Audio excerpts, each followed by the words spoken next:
Good morning to this last-minute addition to our Fahrplan today. There will probably be time for a few minutes of Q&A in the end, so you can ask questions here or on IRC and Twitter via our Signal Angels. Please welcome Jake Applebaum, independent journalist, for his talk, To Protect and Infect, Part 2.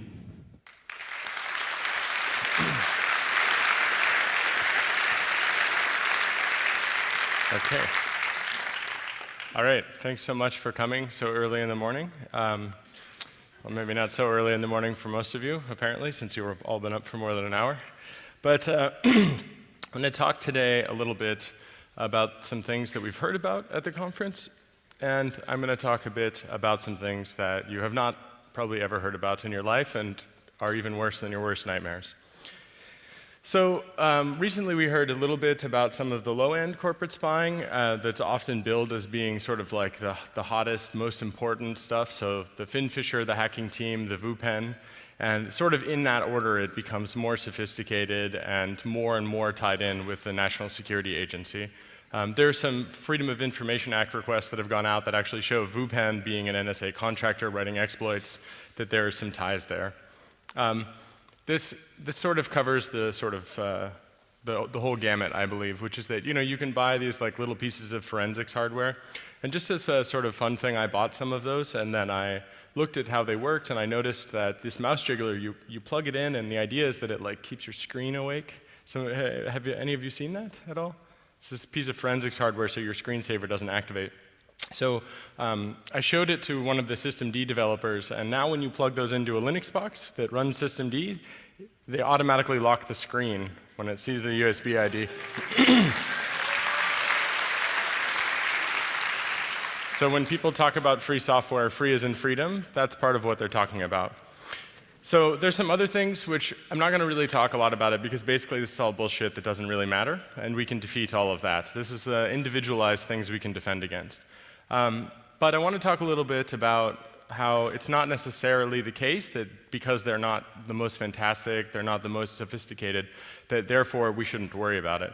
This is Rafal. I met him when I was in Oslo, in Norway, for the Oslo Freedom Forum. And basically, he asked me to look at his computer because he said, something seems to be wrong with it. I think that there's something, slowing it down. And I said, well, I'm not going to find anything. I don't have any tools. We were just going to like sit at the computer. And I looked, and it has to be the lamest backdoor I've ever found. It was basically a very small program that would just run in a loop and take screenshots. And it failed to upload some of the screenshots. And so there were 8 gigabytes of screenshots in his home directory. And I said, I'm sorry to break it to you, but I think that you've been owned. And by complete idiots. And he was really actually, he felt really violated. And then he told me what he does, which is he's an investigative journalist who works with top secret documents all the time with extreme operational security to protect his sources. But when it came to computing, J-School failed him. And as a result, he was compromised pretty badly. He was not using a specialized operating system like Tails, which if you're a journalist and you're not using Tails, you should probably be using Tails unless you really know what you're doing. Apple did a pretty good job at revoking this application. And it was, in theory, it stopped. There are lots of samples from the same group. And this group that did this is tied to a whole bunch of other attacks across the world, actually, which is why it's connected up there with Operation Hangover. The scary thing, though, is that this summer, after we'd met, he was actually arrested relating to some of these things. And now, as I understand it, he's out, but when you mess with a military dictatorship, it messes with you back. So even though that's one of the lamest backdoors, his life is under threat. So just simple things can cause serious harm to regular people that are working for some kind of truth-telling. And that, to me, is really a big part of my motivation for coming here to talk about what I'm going to talk about next, which is that for every person that we learn about, like Rafal, I think there are lots of people we will never learn about. And to me, that's very scary. And I think we need to bring some transparency, and that's what we're going to talk about now. And I really want to emphasize this point. Even though they're not technically impressive, they are actually still harmful. And that is really a key point to drive home. I mean, some of the backdoors that I've seen are really not sophisticated. They're not really that interesting. And in some cases, they're common off-the-shelf purchases between businesses, so it's like business-to-business exploitation, software development. I feel like that's really kind of sad, and I also think we can change this. We can turn this around by exposing it. So, what's it all about, though? Fundamentally, it's about control, baby. And that is what we're going to get into. It's not just about control of machines. What happened with Rafal is about control of people. And fundamentally, when we talk about things like internet freedom, and we talk about tactical surveillance and strategic surveillance, we're talking about control of people through the machinery that they use. And this is a really, I think, a really kind of, I'm trying to make you laugh a little bit because what I'm going to show you today is wrist-slitting depressing. So, part 2, or act 2 of part 2. Basically, the NSA, they want to be able to spy on you, and if they have 10 different options for spying on you that you know about, they have 13 ways of doing it, and they do all 13. So that's a pretty scary thing, and basically their goal is to have total surveillance of everything that they are interested in. So there really is no boundary to what they want to do. There is only sometimes a boundary of what they are funded to be able to do, and the amount of things they're able to do at scale. They seem to just do those things without thinking too much about it, and there are specific tactical things where they have to target a group or an individual, and those things seem limited either by budget or simply by their time. And as we have released today on Der Spiegel's website, which it should be live, I just checked, it should be live for everyone here, we actually show a whole bunch of details about their budgets as well as the individuals involved with the NSA and the Tailored Access Operations Group in terms of numbers. So it should give you a rough idea showing that there was a small period of time in which the internet was really free and we did not have people from the US military that were watching over it and exploiting everyone on it. And now we see every year that the number of people who are hired to break into people's computers as part of grand operations, those people are growing day by day, actually, and every year there are more and more people that are allocated, and we see this growth. So that's the goal, non-attribution and total surveillance, and they want to do it completely in the dark. The good news is that they can't, so now I'm going to show you a bit about it. But first, before I show you any pictures, I want to sort of give you the big picture from the top down. So there is a planetary strategic surveillance system, and there are many of them, actually.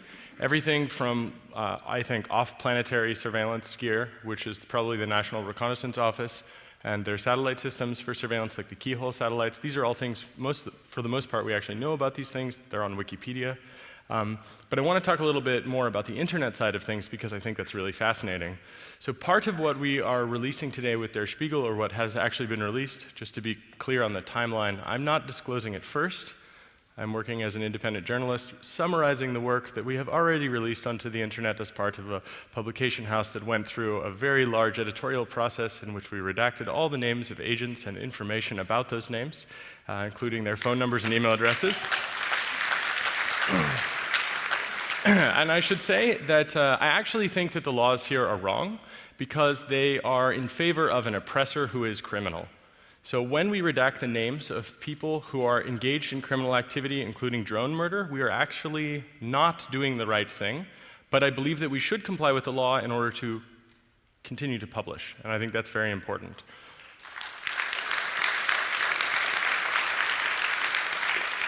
We also redacted the names of victims of NSA surveillance because we think that there's a balance. Unfortunately, there is a serious problem, which is that the US government asserts that you don't have standing to prove that you've been surveilled unless we release that kind of information. But we don't want to release that kind of information in case it could be a legitimate target, and I'm really uncomfortable with that term, but let's say that there is a legitimate target, the most legitimate target, and we didn't want to make that decision. But we did also want to make sure that we didn't harm someone, but we also wanted to show concrete examples. So if you look at the Spiegel stuff online, we redacted the names even of those who were victimized by the NSA's oppressive tactics, which I think actually goes further than is necessary, but I believe that it strikes the right balance to ensure continued publication and also to make sure that people are not harmed and that legitimate good things, however rare they may be, they are also not harmed. So if you've been targeted by the NSA and you would have found out today if we had taken a different decision, I'm really sorry. But this is the thing I think that keeps us alive. So this is the choice that I think is the right choice, and I think it's also the safest choice for everyone. So that said, basically the NSA has a giant dragnet surveillance system that they call Turmoil. Turmoil is a passive interception system. The passive interception system essentially spans the whole planet. Who here has heard about the Merkel phone incident? Some of you heard about Chancellor Merkel? So we revealed that in Der Spiegel, and what we found was that they tasked her for surveillance. I'll talk a little bit about that later. But basically the way that this works is that they have this huge passive set of sensors, and any data that flows past it, they actually look at it. So there was a time in the past where surveillance meant looking at anything at all. And now the NSA tries to basically twist the words of every person who speaks whatever language they're speaking in. And they try to say that it's only surveillance if, after they collect it and record it to a database and analyze it with machines, only if I think an NSA agent basically looks at it personally and then clicks, I have looked at this, do they call it surveillance. Fundamentally, I really object to that, because if I ran a Turmoil collection system, that is passive signals intelligence systems collecting data from the whole planet, everywhere they possibly can, I would go to prison for the rest of my life. That's the balance, right? Jefferson talks about this. He says, that which the government is allowed to do, but you are not, this is a tyranny. There are some exceptions to that, but the CFAA in the United States, the Computer Fraud and Abuse Act, it's so draconian for regular people, and the NSA gets to do something like intercepting 7 billion people all day long with no problems, and the rest of us are not even allowed to experiment for improving the security of our own lives without being put in prison or under threat of serious indictment.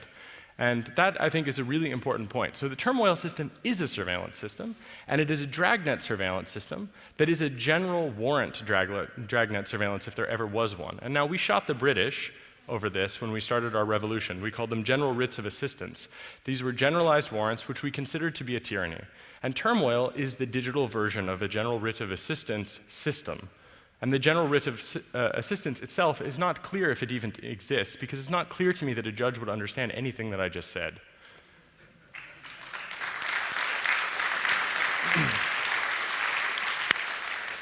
Okay, so now we're going to get scary.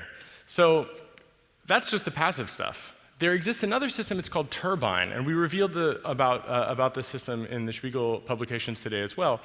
So if Turmoil is deep packet inspection, then Turbine is deep packet injection. And it is the system that, combined together with a thing, with Turmoil and Turbine, you can create a platform which they have consolidated, which they call QFire.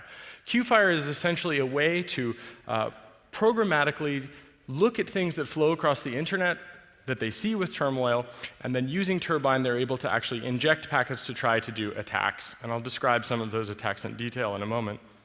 But essentially, the interesting thing about QFire also is that they have a thing that's called a diode.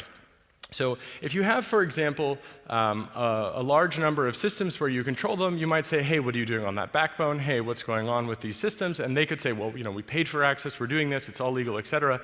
QFire has this really neat little detail, which is that they compromise other people's routers and then redirect through them so that they can beat the speed of light. And how they do that is that they have a passive sensor that's nearby a thing that they can inject from. And when they see that that thing sees a selector that is interesting to them or is doing a thing that they would like to tamper with in some way, then they take a packet, they encapsulate the packet, they send it to the diode, which might be your home router potentially, and then that home router decapsulates that packet and sends it out. And because that is very close to you, and let's say you're visiting Yahoo, then the Yahoo packet will not beat you. That is, or they will not beat the NSA or GCHQ. So it's a race condition. And so they basically are able to control this whole system and then localize attacks in that process. So that's pretty scary stuff, actually. And while it is a digital thing, I think it's important to understand that this is what Jefferson talked about when he talked about tyranny. This is turnkey tyranny, and it's not that it's coming, it's actually here. It's just merely a question about whether or not they'll use it in a way that we think is a good way or not a good way. And one of the scariest parts about this is that for this system, or these sets of systems to exist, we have been kept vulnerable. So it is the case that if the Chinese, if the Russians, if people here wish to build this system, there's nothing that stops them. And in fact, the NSA has in a literal sense, retarded the process by which we would secure the internet because it establishes a hegemony of power, their power in secret to do these things. And in fact, I've seen evidence that shows that there are so many compromises taking place between the different Five Eyes signals intelligence groups that they actually have lists that explain, if you see this backdoor on the system, contact the friendly agency. You've just re-compromised the machine of another person. So when we talk about this, we have to consider that this is designed for at-scale exploitation.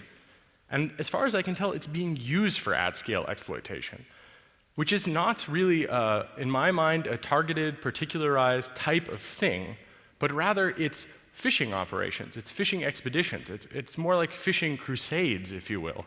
And in some cases, looking at the evidence, that seems to be what it is, targeting Muslims, I might add, because that's what they're interested in doing. So that said, that's the internet, and we get all the way down to the bottom, and we get to the close access operations and off-net. Off-net and close access operations are pretty scary things, but basically this is what we would call a black bag job. That's where these guys, they break into your house, they put something in your computer, and they take other things out of your computer. Here's an example, first top secret document of the talk so far. This is a close access operations box. It is basically car metasploit for the NSA. Which is an interesting thing, but basically they say the attack is undetectable, and it's sadly a laptop running free software. It is injecting packets, and they say that they can do this from as far away as 8 miles to inject packets. So presumably using this, they're able to exploit a kernel vulnerability of some kind, parsing the wireless frames. And yeah, I've heard that they actually put this hardware from sources inside of the NSA, and inside of other intelligence agencies, that they actually put this type of hardware on drones so that they fly them over areas that they're interested in, and they do mass exploitation of people. Now, we don't have a document that substantiates that part, but we do have this document that actually claims that they've done it from up to 8 miles away. So that's a really interesting thing because it tells us that they understand that common wireless cards, probably running Microsoft Windows, which is an American company, that they know about vulnerabilities and they keep them a secret to use them. This is part of a constant theme of sabotaging and undermining American companies and American ingenuity. As an American, well, generally not a nationalist, I find this disgusting, especially as someone who writes free software and would like my tax dollars to be spent on improving these things. And when they know about them, I don't want them to keep them a secret because all of us are vulnerable. It's a really scary thing.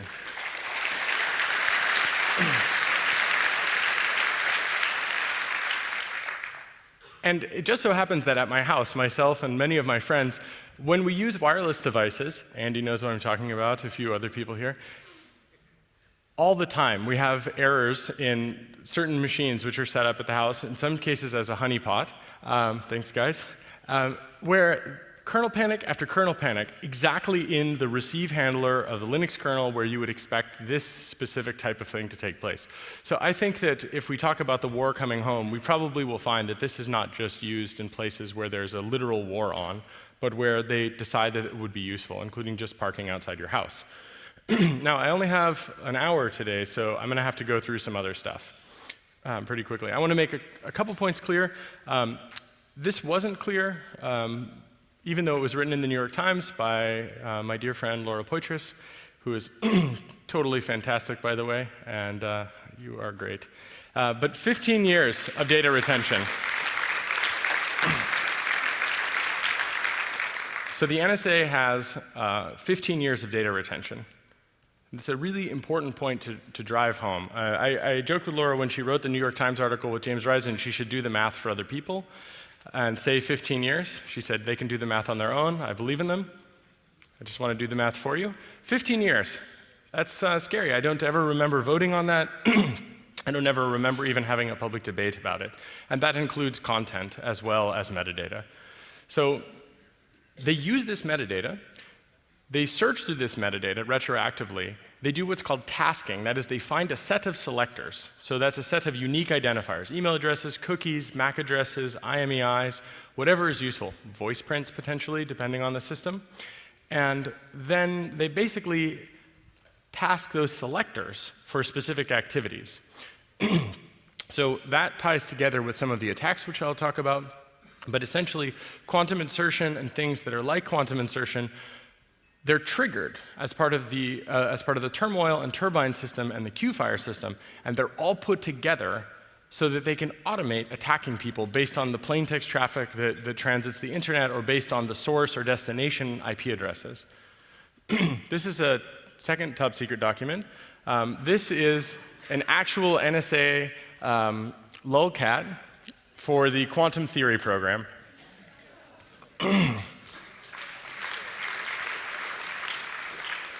You'll notice it's a black cat hiding. Okay, so there are a few people in the audience that are still not terrified enough, and there are a few people that, as part of their process for coping with this horrible world that we have found ourselves in, they will say the following: there's no way they'll ever find me, I'm not interesting. So I just want to dispel that notion and show you a little bit about how they do that. So we mentioned turmoil, which is the dragnet surveillance, and turbine, which is deep packet injection, and Q-fire, where we tie it all together. And this is an example of something which I think actually demonstrates a crime, but I'm not sure. I'm not a lawyer. I'm definitely not your lawyer. I'm certainly not the NSA's lawyer. But this is the Marina system. This is merely one of many systems where they actually have full content as well as metadata taken together. They do contact chaining, where they find out you guys are all in the same room as me, which reminds me, let's see, I got this phone. Okay, that's good. Let's turn that on. So now, you're welcome. You have no idea. But I just wanted to make sure that if there was any question about whether or not you were exempt from needing to do something about this, that is dispelled.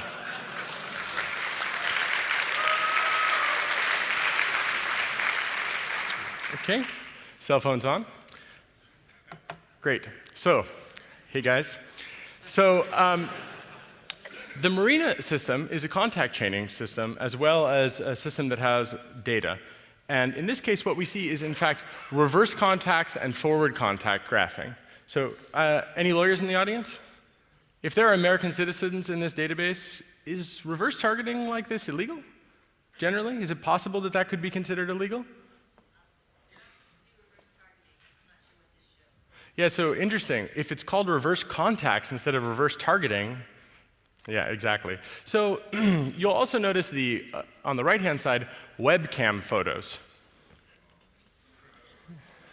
So just in case you're wondering, in this case, this particular target, I suppose that he did not or she did not have a webcam. Good for them. If not, you should follow the EFF's advice and you should put a little sticker over your webcam.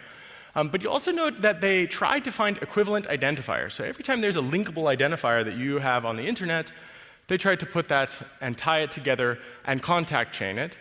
And they try to show who you are among all of these different potential identifiers. So if you have 5 email addresses, they would link them together. And then they try to find out who all your friends are. You'll also note at the bottom here, logins and passwords. So they're also doing dragnet surveillance in which they extract the feature set extraction where they know semantically what a login and a password is in a particular protocol. And in this case, this guy is lucky, I suppose, and they were not able to get passwords or webcam. But you'll note that they were able to get his contacts, and they were able to see, in fact, 29, give or take, received messages as well, of which there are these things. Now, in this case, we've redacted the email and instant messenger information, but this is an example of how you can't hide from these things, and thinking that they won't find you is a fallacy. So this is basically the difference between taking one wire and clipping onto it in a particularized, suspicious way, where they're really interested. They have a particularized suspicion. They think that someone is a criminal. They think someone has taken some serious steps that are illegal. And instead, what they do is they put all of us under surveillance, record all of this data that they possibly can, and then they go looking through it. Now, in the case of Chancellor Merkel, when we revealed NSRL 2002-388, what we showed was that they were spying on Merkel, and by their own admission, 3 hops away, that's everyone in the German parliament and everyone here. So that's pretty serious stuff. It also happens that if you should be visiting certain websites, especially if you're a Muslim, it is the case that you can be attacked automatically by this system. Right? So that would mean that they would automatically start to break into systems. That's what they would call untasked targeting. interesting idea that they call that targeted surveillance. To me, that doesn't really sound too much like targeted surveillance unless what you mean by carpet bombing, it just doesn't strike me right. It's not my real definition of targeted. It's not well defined. It's not that a judge has said, yes, this person is clearly someone we should target. Quite the opposite. This is something where some guy who has a system has decided to deploy it, and they do it however they like, whenever they would like. And while there are some restrictions, it's clear that the details about these programs do not trickle up. And even if they do not trickle up in a useful way. So this is important because members of the US Congress, they have no clue about these things. Literally, in the case of the technology. Ask a congressman about TCP/IP. Forget it. You can't even get a meeting with them. I've tried. Doesn't matter. Even if you know the secret interpretation of Section 215 of the Patriot Act and you go to Washington, D.C. and you meet with their aides, they still won't talk to you about it. Part of that is because they don't have a clue, and another part of it is because they can't talk about it because they don't have a political solution. Absent a political solution, it's very difficult to get someone to admit that there is a problem. Well, there's a problem. So we're going to create a political problem and also talk about some of the solutions. The cypherpunks generally have come up with some of the solutions when we talk about encrypting the entire internet. That would end dragnet mass surveillance in a sense, but it will come back in a different sense, even with encryption. We need both the marriage of a technical solution and we need a political solution to go with it. And if we don't have those two things, we will unfortunately be stuck here. But at the moment, the NSA basically, I feel, has more power than anyone in the entire world, any one agency or any one person. So Emperor Alexander, the head of the NSA, really has a lot of power. If they want to, right now, they'll know that the IMEI of this phone is interesting, it's very warm, which is another funny thing, and they would be able to break into this phone almost certainly and then turn on the microphone, and all without a court. So that to me is really scary. And I especially dislike the fact that if you were to be building these types of things, they treat you as an opponent if you wish to be able to fulfill the promises that you make to your customers. And as someone who writes security software, I think that's bullshit. So here's how they do a bit of it. So there are different programs. So Quantum Theory, Quantum Nation, Quantum Bot, Quantum Copper, and Quantum Insert. You've heard of a few of them. I'll just go through them real quick. Quantum Theory essentially has a whole arsenal of zero-day exploits. Then the system deploys what's called a SMOTH, or a seasoned moth. And a seasoned moth is an implant which dies after 30 days. So I think that these guys either took a lot of acid or read a lot of Philip K. Dick. Potentially both. And they thought, Philip K. Dick wasn't dystopian enough. Let's get better at this. And after reading Valis, I guess, they went on. And they also have, as part of Quantum Nation, what's called validator or commandeer. Now, these are first-stage payloads that are done entirely in memory. These exploits essentially are where they look around to see if you have what are called PSPs. And this is to say, like, if you have tripwire, if you have AID, if you have some sort of system tool that will detect that an attacker is tampering with files or something like this, like a host intrusion detection system. So validator and commandeer, which, clearly the point of commandeer, well, it's misspelled here. It's not actually, that's the name of the program, but the point is to make a pun on commandeering your machine. So, when I think about the US Constitution in particular, we talk about not allowing the quartering of soldiers. Gosh, commandeering my computer sounds a lot like a digital version of that. And I find that's a little bit confusing, mostly in that I don't understand how they get away with it. But part of it is because until right now, we didn't know about it in public, which is why we're releasing this in the public interest so that we can have a better debate about whether or not that counts, in fact, as a part of this type of what I would consider to be tyranny, or perhaps you think it is a measured and reasonable thing. I somehow doubt that, but in any case, Quantum Bot is where they hijack IRC bots, because why not? They thought they would like to do that. And an interesting point is that they could, in theory, stop a lot of these botnet attacks, and they have decided to maintain that capability, but they're not yet doing it, except when they feel like doing it for experiments or when they do it to potentially use them. It's not clear exactly how they use them, but the mere fact of the matter is that that suggests they're even, in fact, able to do these types of attacks. They've tested these types of attacks against botnets, and that's the program you should FOIA for. We've released a little bit of detail about that today as well. And quantum copper, to me, is really scary. It's essentially a thing that can interfere with TCP/IP, and it can do things like corrupt file downloads. So if you imagine the Great Firewall of China, so-called, that's for the whole planet. So if the NSA wanted to, tomorrow they could kill every anonymity system that exists by just forcing everyone who connects to an anonymity system to reset, just the same way that the Chinese do right now in China with the Great Firewall of China. So that's like the NSA built the equivalent of the Great Firewall of Earth. That's, to me, that's a really scary, heavy-handed thing. And I'm sure they only use it for good. But yeah, back here in reality, that to me is a really scary thing, especially because one of the ways that they are able to have this capability, as I mentioned, is these diodes. So what that suggests is that they actually repurpose other people's machines in order to reposition and to gain a capability inside of an area where they actually have no legitimacy inside of that area. That, to me, suggests it is not only heavy-handed, that they have probably some tools to do that. You see where I'm going with this?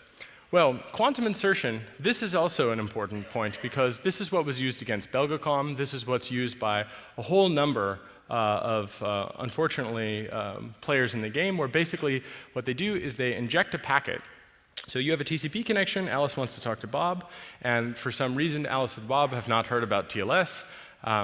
Alice sends an HTTP request to Bob. Bob is Yahoo, NSA loves Yahoo. And basically they inject a packet which will get to Alice before Yahoo is able to respond, right? And the thing is that if that was a TLS connection, the man-on-the-side attack would not succeed. That's really key. If they were using TLS, the man-on-the-side attack could at best, as far as we understand it at the moment, they could tear down the TLS session, but they couldn't actually actively inject. So that's a man-on-the-side attack. We can end that attack with TLS. When we deploy TLS everywhere, then we will end that kind of attack. So there was a joke, you know, when you download MP3s, you ride with communism from the 90s. Some of you may remember this. When you bareback with the internet, you ride with the NSA.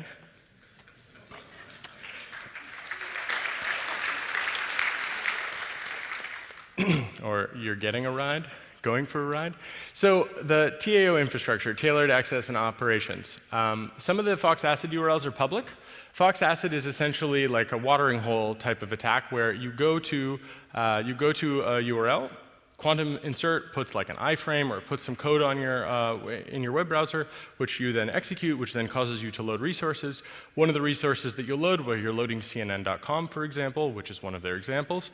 You like that, by the way? So, you know, that's an extremist site. So, you might have heard about that. It's a lot of Republicans in the United States read it.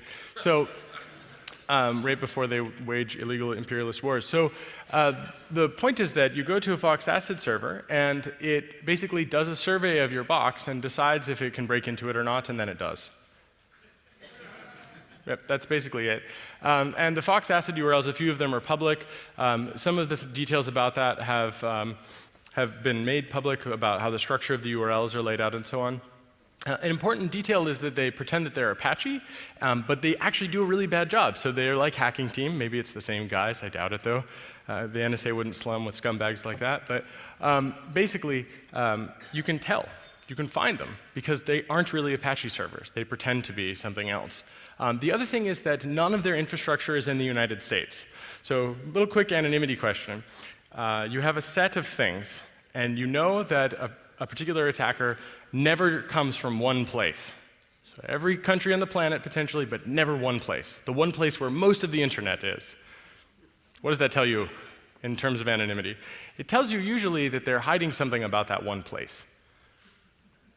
Maybe there's a legal requirement for this. It's not clear to me, but what is totally clear to me is that if you see this type of infrastructure and it is not in the United States, there is a chance, especially today, that it's the NSA's Tailored Access and Operations Division. And here's an important point. When the NSA can't do it, they bring in GCHQ. So for example, for targeting certain Gmail selectors, they can't do it. And in the documents we released today, we show that they say, if you have a partner agreement form and you need to target, there are some additional selectors that become available should you need them. So when we have a limit of an intelligence agency in the United States or here in Germany or something like this, we have to recognize that information is a currency in an unregulated market. And these guys, they trade that information. And one of the ways they trade that is like this. And they love Yahoo. So, little breather.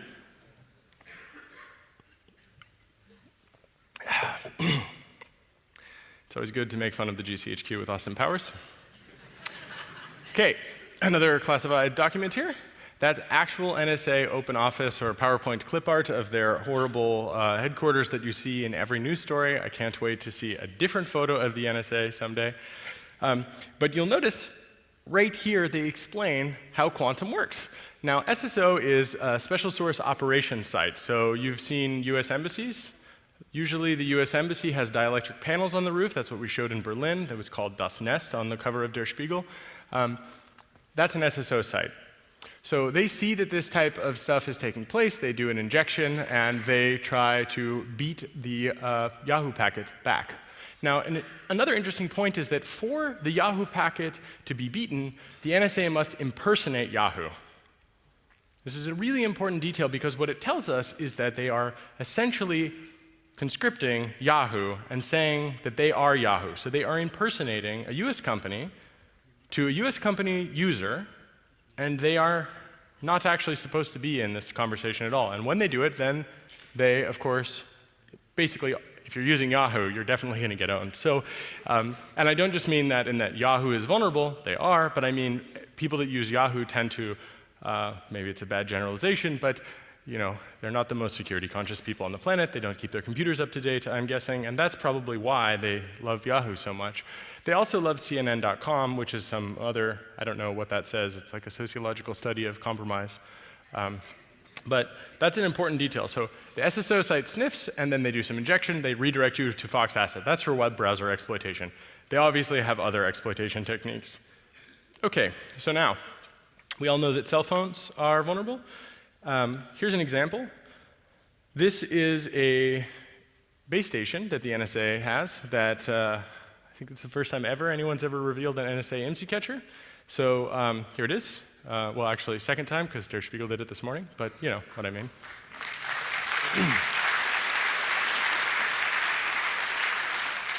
So they call it find, fix, and finish targeted handset users. Now, it's really important to understand, when they say targeting, you would think massive collection, right? Because what are they doing? They're pretending to be a base station. They want to overpower. They want to basically be the phone that you connect to, or the phone system that you connect to. And that means lots of people are going to connect potentially. So it's not just one targeted user. So hopefully they have it set up so that if you need to dial 911, or here in Europe, 112, you know, by the way, if you ever want to find one of these things, try to call different emergency numbers, note which ones are out where, just as a little detail. Also note that sometimes if you go to the Ecuadorian embassy, you will receive a welcome message from Uganda Telecom, because the British, when they deployed the IMSI catcher against Julian Assange at the Ecuadorian embassy, made the mistake of not reconfiguring the spy gear they deployed in Uganda when they deployed it in London.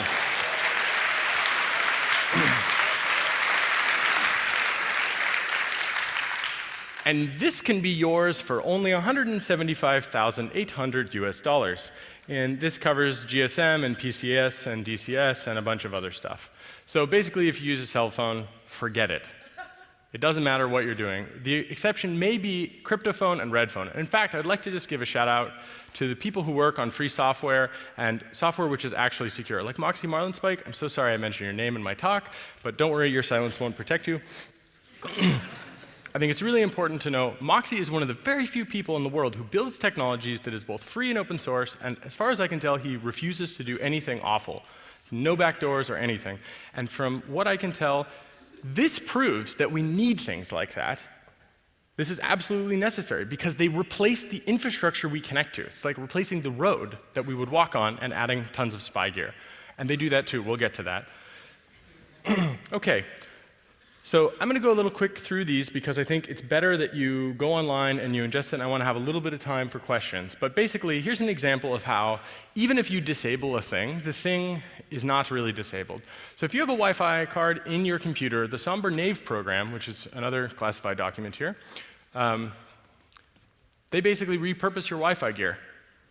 They say, you're not using that Wi-Fi card? We're going to scan for Wi-Fi nearby, we're going to exfiltrate data by finding an open Wi-Fi network, and we're going to jump on it.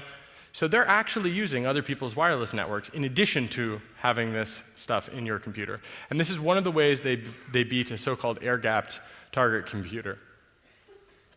Okay, so here are some of the software implants. Now, we're going to name a bunch of companies because fuck those guys, basically, for collaborating when they do, and fuck them for leaving us vulnerable when they do.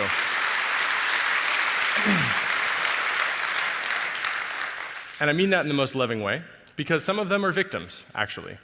It's important to note that we don't yet understand which is which. So it's important to name them so that they have to go on record, and so that they can say where they are, and so that they can give us enough rope to hang themselves. I really want that to happen, because I think it's important to find out who collaborated and who didn't collaborate. In order to have truth and reconciliation, we need to start with a little truth. So Stucco Montana is basically bad BIOS. If you guys have heard about that, I feel very bad for Dragos. He doesn't really talk to me right now. I think he might be kind of mad.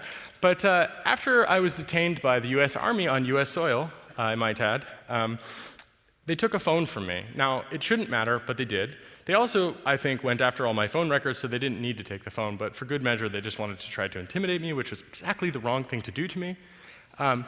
But as he told the story, after that happened, all of his computers, including his Xbox, were compromised. And he says, even to this day, that some of those things persist. And he talks about the BIOS.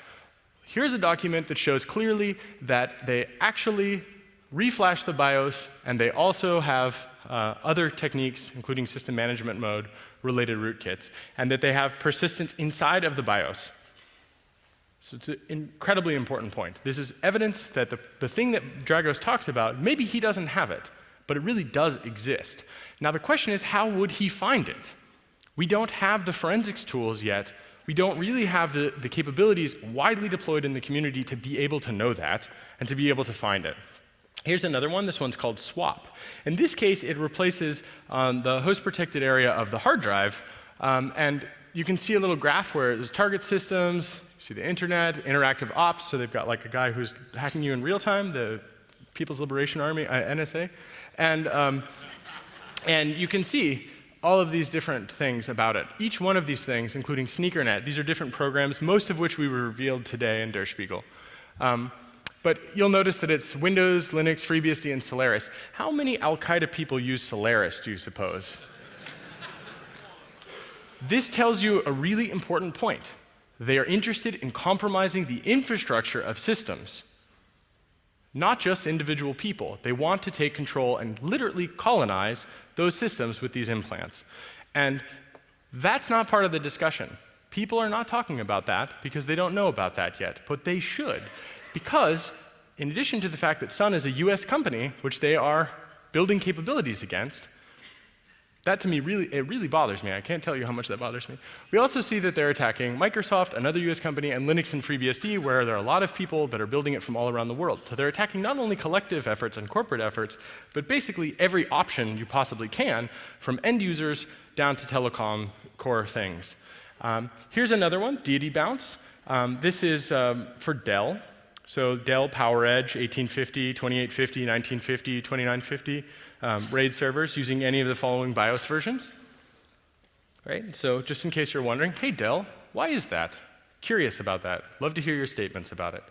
So if you write Yara SIGs and you're interested in looking for NSA malware, look for things that use RC6. So look for the constants that you might find in RC6. And when they run, if they emit UDP traffic, we've actually seen a sample of this, but we were not able to capture it, sadly. But emitting UDP traffic that is encrypted. You know, people that I've worked with on things related to this, they've had their house black-bagged. They've had pretty bad stuff happen to them. That's their story to tell. But one of the interesting details is that after those events occurred, these types of things were seen. Man, that was a really bad idea for those guys, I might add, because I wouldn't have put the slide in if that had not occurred. But if you want to look for it, you'll find it. I know some people that have looked with Yara SIGs, and they have in fact found things related to this. So I suspect a lot of malware researchers in the near future are going to have a lot of stuff to say about this particular slide. I'll leave that to them. I think it's very important to go looking for these things, especially to find out who is victimized by them. Here's an iPhone backdoor. So dropout Jeep, so you can see right there. So SMS, contact list retrieval, voicemail, hot microphone, camera capture, cell tower location. Cool. Do you think Apple helped them with that? I don't know. I hope Apple will clarify that. I think it's really important that Apple doesn't. Here's a problem. I don't really believe that Apple didn't help them. I can't prove it yet, but they literally claim that anytime they target an iOS device, that it will succeed for implantation. Either they have a huge collection of exploits that work against Apple products, meaning that they are hoarding information about critical systems that American companies produce and sabotaging them, or Apple sabotaged it themselves. Not sure which one it is. I'd like to believe that since Apple didn't join the PRISM program until after Steve Jobs died, that maybe it's just that they write shitty software. We know that's true.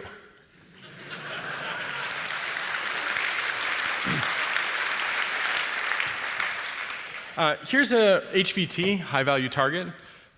This is a high-value target being targeted with a backdoor for Windows CE Thuraya phones. So if you have a Thuraya phone and you were wondering if it was secure, yeah, maybe. Good luck. Here's one where they replaced the hard drive firmware. There was a talk at OHM this year where a guy talked about replacing hard drive firmware. You were onto something. You were really onto something. Whoever you are, you were onto something. Because the NSA has a program here, irate monk, and that's exactly what they do. They replace the firmware in the hard drive, so it doesn't matter if you reformat the hard drive, you're done. The firmware itself can do a whole bunch of stuff. So here are the names of the hard drive companies where it works: Western Digital, Seagate, Maxtor, and Samsung. And of course, they support FAT, NTFS, ext3, and UFS. They probably now have support for additional file systems, but this is what we can prove.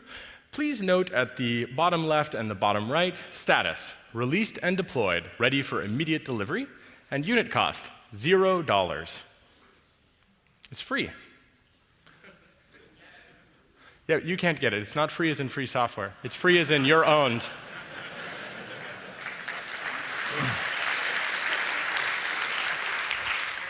I want to give a shout out to Karsten, Noel, and Luca for their incredible talk where they showed this exact attack without knowing that they had found it. Right? They say, yeah, absolutely. Important point. The NSA says that when they know about these things, that nobody will come to harm, no one will be able to find them, they'll never be able to be exploited by another third party. Karsten found this exact vulnerability. They were able to install a Java applet on the SIM card without user interaction, and it was based on a service provider's security configuration, which is exactly what the NSA says here, and they talk about attacking the SIM toolkit inside of the phone, and Karsten found the same vulnerability and attacked it in the wild. This is perfect evidence not only of how badass Karsten and Luca are, they are, no question, but also about how wrong the NSA is with this balance. Because for every Karsten and Luca, there are hundreds of people who are paid to do this full time and never tell us about it.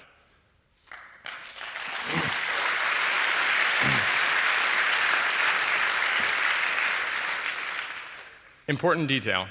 Do you see that interdiction phrase right there? Through remote access, in other words, we broke into your computer, or interdiction, in other words, we stole your fucking mail.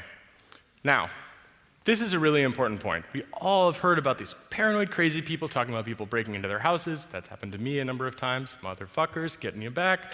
It's really important to understand this process is one that threatens all of us. The sanctity of the postal system has been violated. I mean, God, it makes me so angry, you know? You can't even send a letter without being spied on, but even worse, that they tamper with it. It's not enough that the US Postal Service records all of this information and keeps it. That's not enough. They also have to tamper with the packages. So every time you buy from Amazon, for example, every time you buy anything on the internet, there is the possibility that they will actually take your package and change it.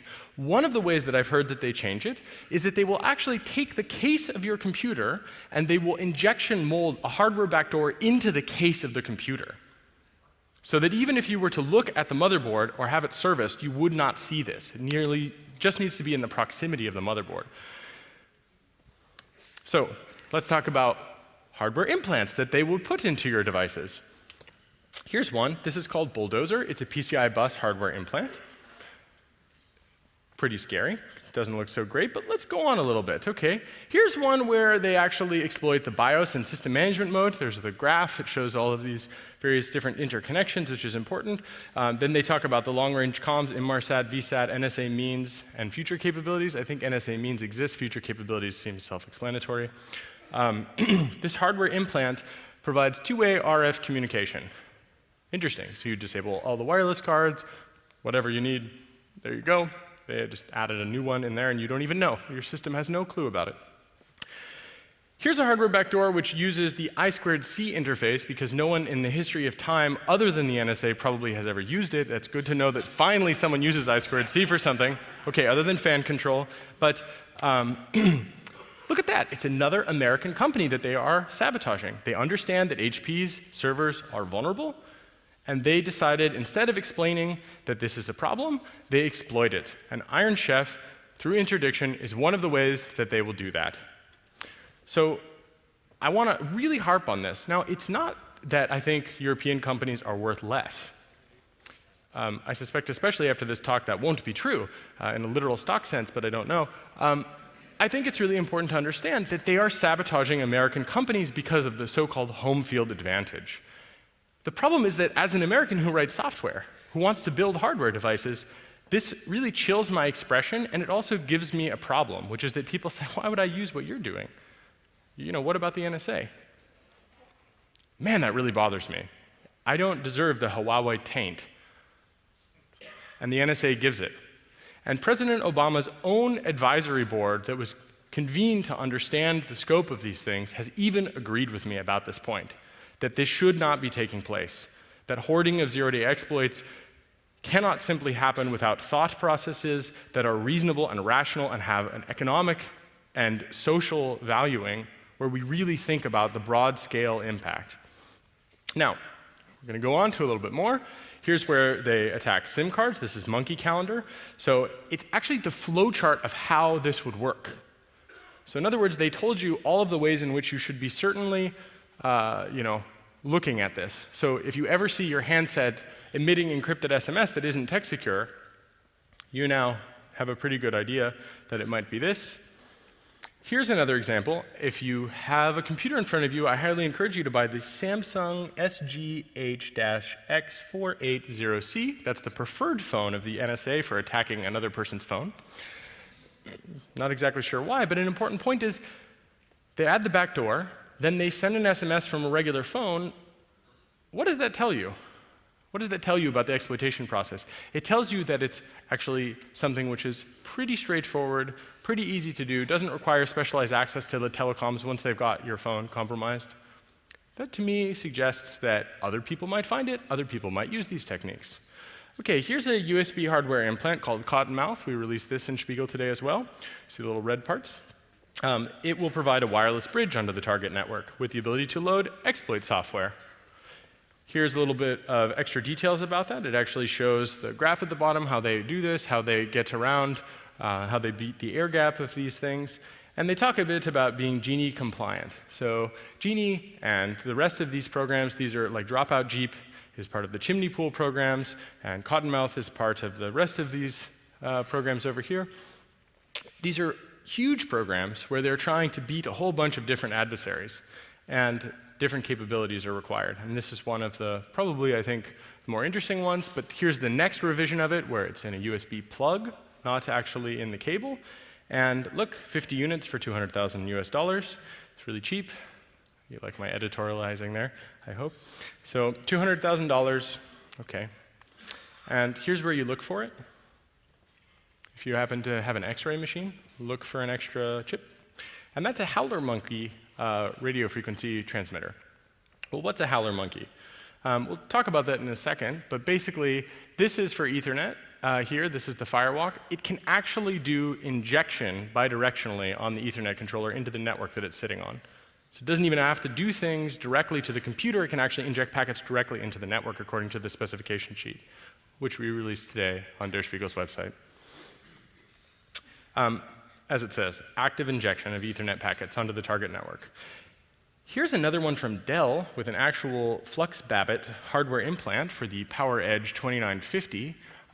This uses the JTAG debugging interface of the server. Why did Dell leave a JTAG debugging interface on these servers? Interesting, right? Because it's like leaving a vulnerability in. Is that a bug door or a backdoor? Or just a mistake?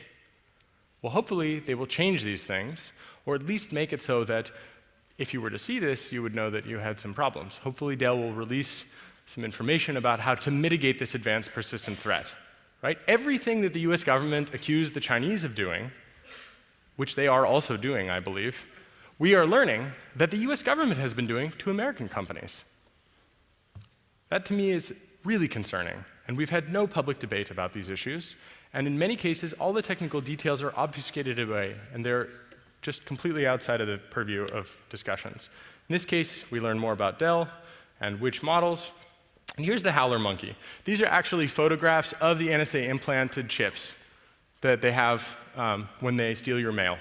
So after they steal your mail, they put a chip like this into your computer. So the one, the Firewalk one is the Ethernet one, and that's an important one. You probably will notice that these look pretty simple, common off-the-shelf parts. So, whew. All right. Who here is surprised by any of this? I'm really, really, really glad to see that you're not all cynical fuckers, and that someone here would admit that they were surprised. Okay, who here is not surprised?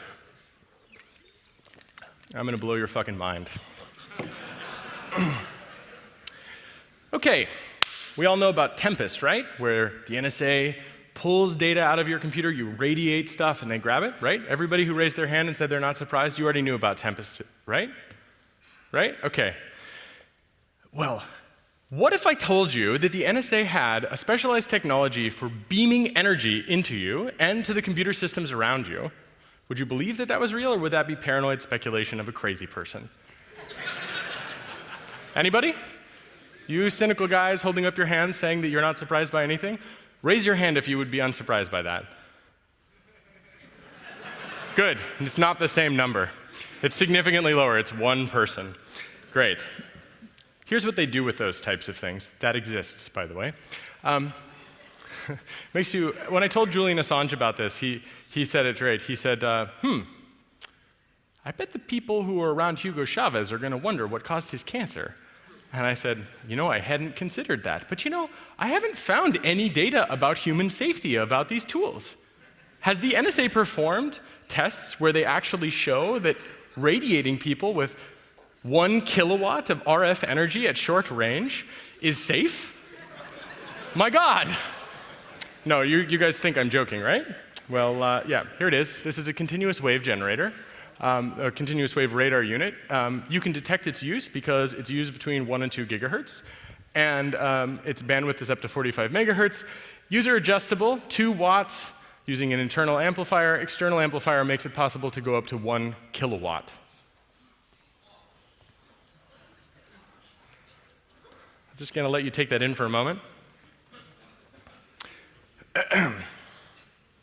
Who's crazy now?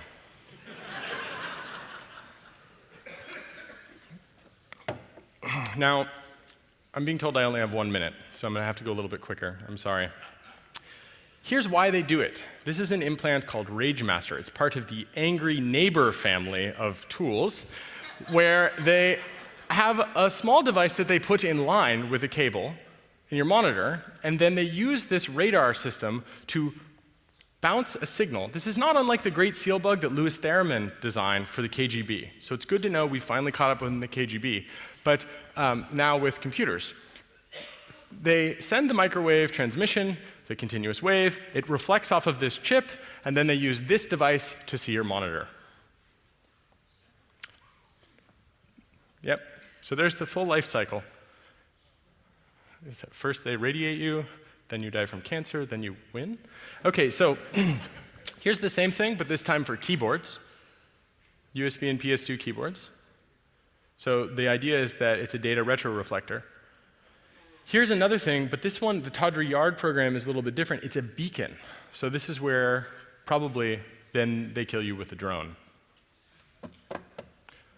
That's pretty scary stuff. They also have this for microphones to gather room bugs.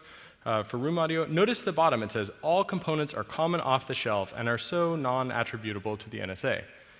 Unless you have this photograph in the product sheet. Happy hunting.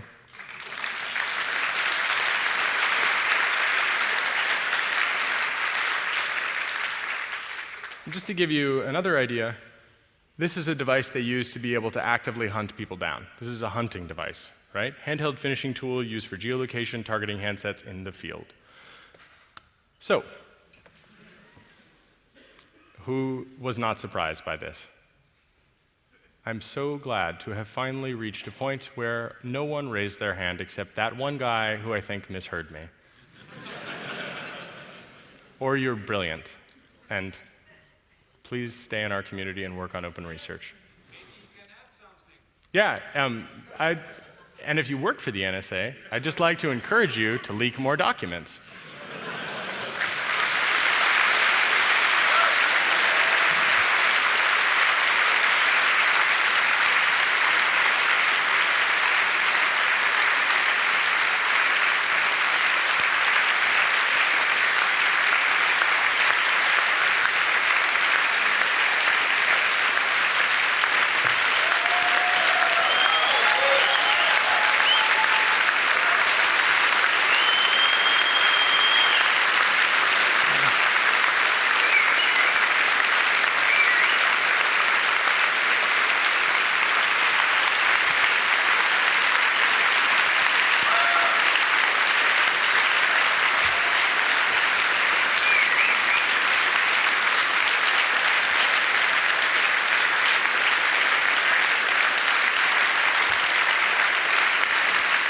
Thank you very much, Jake. Thank you. I'm afraid we ran all out of time for the Q&A. I'm very sorry for everyone who wanted to ask questions. But we do have a press conference. Well, if you guys, I say occupy the room for another 5 minutes, or know that there's a press conference room that will be opened up where we can all ask as many questions as we want in 30 minutes if you're interested. And I'll basically be available until I'm assassinated to answer questions. So,